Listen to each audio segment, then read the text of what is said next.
샬롬. 오늘은 열왕기하 8장 1절에서 6절의 말씀으로 함께 하나님의 은혜를 나누겠습니다.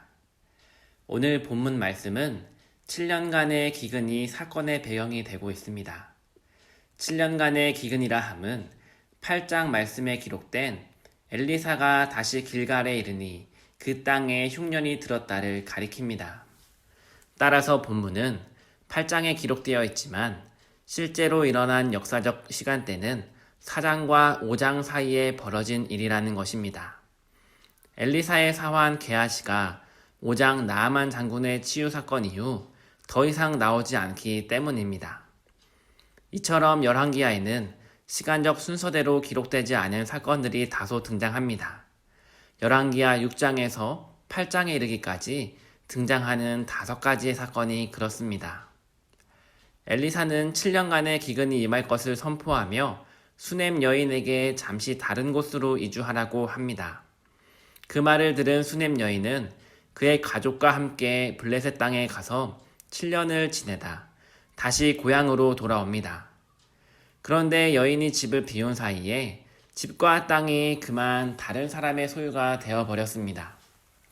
잃어버린 집과 땅을 찾지 못하면 앞으로 살아갈 길이 막막하게 됩니다. 어떻게 하면 집과 땅을 찾을 수 있을까요? 수넴 여인이 집과 땅을 찾기 위해 선택한 방법은 무엇일까요? 그녀가 자신의 사정을 왕에게 말하고자 나아갔을 때 엘리사의 사환 게하시가 왕과 함께 대화를 나누고 있었습니다. 게하시를 통해 왕은 엘리사의 여러 소식을 듣고 있었습니다. 여러 소식 중 엘리사가 수넴 여인의 아들을 살린 이야기도 포함되어 있을 것입니다.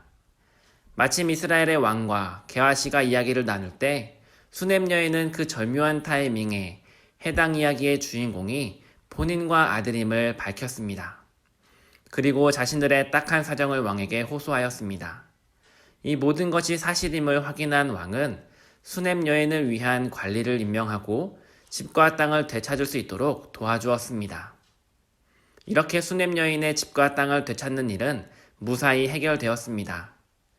선지자의 예언도 어떤 기적도 일어나지 않았는데 수넴 여인의 문제가 해결된 것입니다. 게하시가 왕과 할 수 있는 이야기들이 참 많았을 텐데도 불구하고 타이밍이 절묘하게 수넴 여인 이야기를 한 것도 참으로 놀랍습니다. 이는 결코 우연이 아닙니다. 하나님께서 고통 중에 있는 수넴 여인과 그 가족을 돌아보신 것입니다. 하나님은 과부와 연약한 이들의 삶도 보살피시고 섬세하게 이끌어주시는 신실하신 선하신 하나님이기 때문입니다. 앞서 열왕기하 6장에서 8장까지는 시간 순서대로 기록되어 있지 않다고 말씀드렸습니다. 성경에 기록된 다른 이야기들은 한 번에 쭉 소개가 되고 끝이 나지만 수넴 여인 이야기 중간중간에는 여러 사건들이 끼어 넣어져 있는 것을 보게 됩니다. 열왕기를 지은 기자가 의도적으로 기록한 것인데 그것은 하나님을 섬기며 말씀을 따라 살았던 여인이 땅을 돌려받는 과정을 소개하므로 이스라엘의 백성들, 하나님을 떠난 이들에게 너희도 하나님께 돌아가 순종하며 살아라 라고 깨우침을 주는 것입니다. 말씀을 듣고 계신 여러분들에게는 하나님께서 어떠한 감동을 주시나요? 수넴 여인이 땅과 집을 잃어버린 것처럼 혹 여러분들 혹시 무언가 찾아야 할 것이 있으신가요? 혹시 내가 잃어버린 것을 찾느라 하나님을 홀로 계시게 하고 있지는 않은지요? 바라기는 하나님을 신실하게 믿고 예수님의 가르침대로 선을 행하며 살아가는 복된 성도님들 되시기를 소망합니다.